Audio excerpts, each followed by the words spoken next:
La Côte d'Ivoire d'Alassane Ouattara, une vraie arnaque. Sous le règne d'Alassane Ouattara, la Côte d'Ivoire s'est transformée en un vaste décor de tromperie où la communication officielle cache mal une réalité désastreuse. Les chiffres flatteurs sur une supposée émergence économique dissimulent des dysfonctionnements profonds alimentés par la corruption, le népotisme et le mépris total pour le bien-être des citoyens. Malgré les milliards de francs CFA dépensés dans des infrastructures vitrines, la santé publique ivoirienne est en ruine. Selon des données divulguées par le ministère de la Santé, via RFI, le VIH-Sida a explosé, augmentant de 40% chez les jeunes de 15 à 25 ans. Simultanément, les épidémies de dengue et de paludisme se succèdent, preuve accablante de l'incapacité du gouvernement à protéger sa population. Ces crises sanitaires, aggravées par une gestion approximative, montrent que la priorité n'est pas la vie des Ivoiriens, mais l'apparence d'une réussite économique destinée à plaire à l'étranger.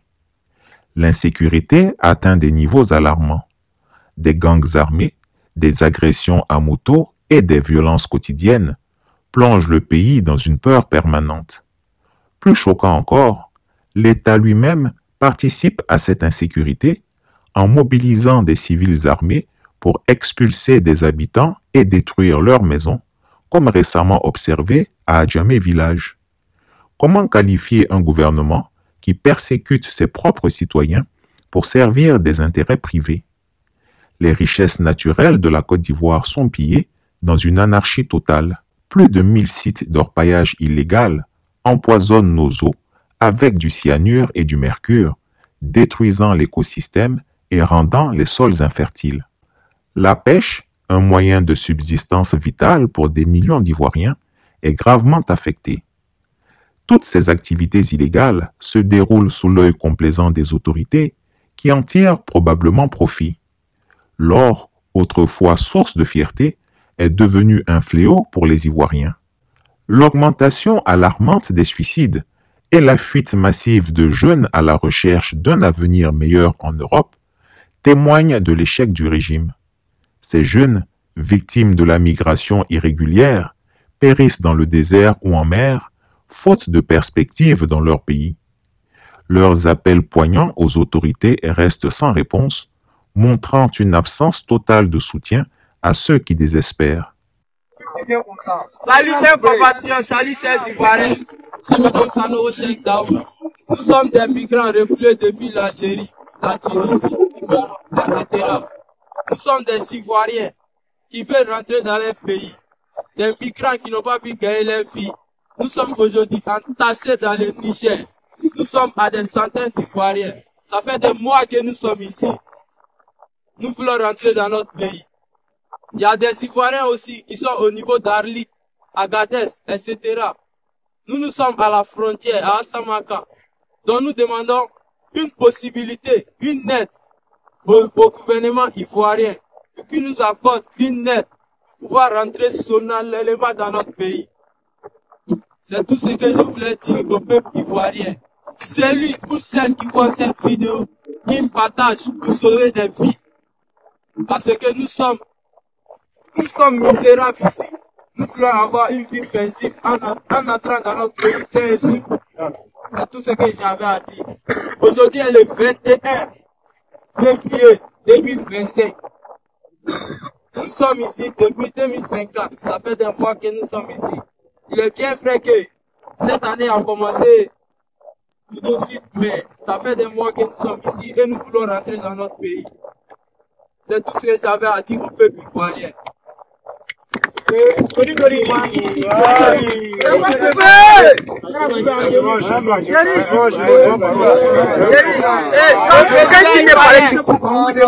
vous plaît, je vous demande pardon. S'il vous plaît, pardon. Des vols spéciaux que nous rentrons sains et saufs dans notre pays. Nous regagnons notre famille. Nous demandons pardon au peuple ivoirien, au gouvernement ivoirien, au ministre des Affaires étrangères, qu'il nous aide, s'il vous plaît. C'est tout ce que j'avais à dire mon petit frère. C'est lui tout seul qui voit cette vidéo, qu'il ou elle partage pour sauver des vies, s'il vous plaît. Il y a des malades qui sont parmi nous ici. On ne peut pas vivre. Il y a des malades qui sont très malades, gravement malades. On ne peut pas les soigner. Les inondations tragiques à Abidjan, avec leurs pertes humaines et matérielles, mettent en lumière la mauvaise gestion des milliards de francs CFA investis dans les infrastructures. La corruption, omniprésente, transforme ces projets en pièges mortels pour les citoyens. Derrière chaque bâtiment effondré se cache un contrat douteux et une négligence manifeste. Au sommet de l'État, le népotisme prospère sans vergogne. Les proches d'Alassane Ouattara, qu'ils soient gendres, nièces ou enfants, accaparent les postes stratégiques et les contrats juteux. À titre d'exemple, Loïc Folorou, beau-fils d'Alassane Ouattara, contrôle la chaîne NCI et intervient dans des secteurs économiques clés comme le café cacao et l'anacarde. Cette mainmise familiale sur les ressources publiques illustre un mépris flagrant pour la méritocratie et les besoins du peuple. Ce régime a détruit le tissu social, économique et environnemental de notre pays. La Côte d'Ivoire mérite mieux qu'une gouvernance tournée vers le profit personnel et les apparences. Elle mérite un leadership intègre, dédié à restaurer la dignité et la prospérité de ses citoyens. Il est temps pour les Ivoiriens de se lever et d'exiger un changement véritable. La Côte d'Ivoire doit retrouver son âme et redevenir un pays de justice, de sécurité et d'opportunités pour tous. Vous êtes un joueur de football. Vous avez la chance et on vous donne un pénalty. On dit tirer le pénalty. Et puis vous laissez le ballon pour aller faire palabre avec les spectateurs qui sont dans la tribune. Aujourd'hui, le gouvernement, ils ont le pénalty, ils ont l'argent, nos impôts, ils ont ça, ils ont tout, ils ont le pouvoir, ils ont tout. On dit qu'ils n'ont qu'à transformer la Côte d'Ivoire, ils n'ont qu'à la développer, ça le pénalty. S'ils travaillent bien là, les gens vont les voter 40 ans, 60 ans, 90 ans, 100 ans. Mais ils quittent le travail qu'on leur a donné pour aller chercher les mangouas, les dikawi là partout pour les emmerder. Ils sont dans la tribune là-bas, ils ne sont même pas sur le terrain. On leur dit qu'ils n'ont qu'à développer la Côte d'Ivoire. Hein? Il ne faut plus qu'ils nous fassent du goudron effervescent. C'est ce qu'on leur dit de faire. On est 170e indice de développement humain. 170e. Burkina Faso est devant nous. Hein? Quand nous on quittait le pouvoir, on était à 63 ans d'espérance de vie. On a 53. On a perdu 10 ans. Le Ghana a 65. Quand j'étais ministre de la Santé, on était devant le Ghana. Ça, c'est les chiffres qui existent. Mais le moment va venir. On va parler. Chacun a géré maintenant. Là, on va parler. Maintenant, créer les complots, et ça, c'est des mesquineries. Voilà. On dit qu'il faut développer la Côte d'Ivoire. Et pourquoi que toi, tu es devant, et puis celui qui est derrière, qui n'est rien, tu es jaloux de lui? Ça, c'est une maladie. Ils ont l'argent de l'État. Tout le budget, 8 000 milliards, ils ont tout. Aujourd'hui, là, ils ont pris tous les tabourets. Ils sont assis. C'est homogène. Donc, les Ivoiriens les regardent. Quand donner à manger, ils font ça là. Mais nous, on va mourir dans l'opposition. On va mourir dans l'opposition parce qu'ils travaillent bien. Mais j'ai l'impression que le gouvernement s'est transformé en comité de campagne. Non, on n'a plus de gouvernement, c'est un comité de campagne. Le président a dit, je vous demande d'aller chez vous au village pour le rapport. Ça, c'est délégué PDCI. Donc, les ministres. Et c'est quand ils vont venir vers nous, maintenant, on va les considérer comme ministres. Parce que comme si tu n'es pas avec eux, tu ne peux pas travailler avec eux. Voilà. C'est la plus grande forme d'exclusion. Avant, on disait exclusion, là, c'était abstrait. Ça, là, c'est exclusion. Tu t'appelles Dikawié, tu es PDCI, tu ne dois pas travailler. Actuellement, ils sont en train de faire le recensement des fonctionnaires qui ne sont pas RADP pour les enlever. Alors que la Constitution dit que pour travailler, on ne doit pas regarder la philosophie, l'ethnie et les sensibilités politiques. Parce que le salaire qu'on donne à un fonctionnaire, directeur, PCA, ministre, ça se discute encore. Mais là encore, il faut Wanya dit quoi? L'enseignement qu'il nous a donné. C'est à compétence égale, on cherche le militant.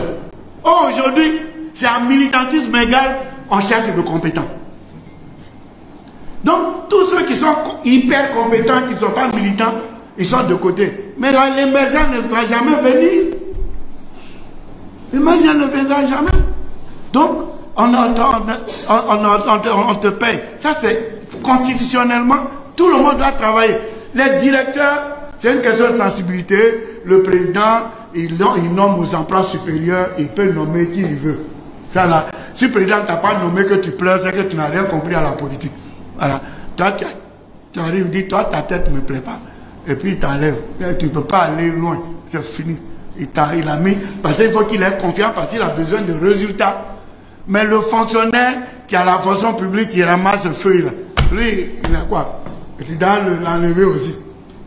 Donc, on va faire une fonction publique monocolore. C'est l'exclusion des Ivoiriens. C'est maintenant avant on disait exclusion, c'est maintenant on est en train de voir exclusion.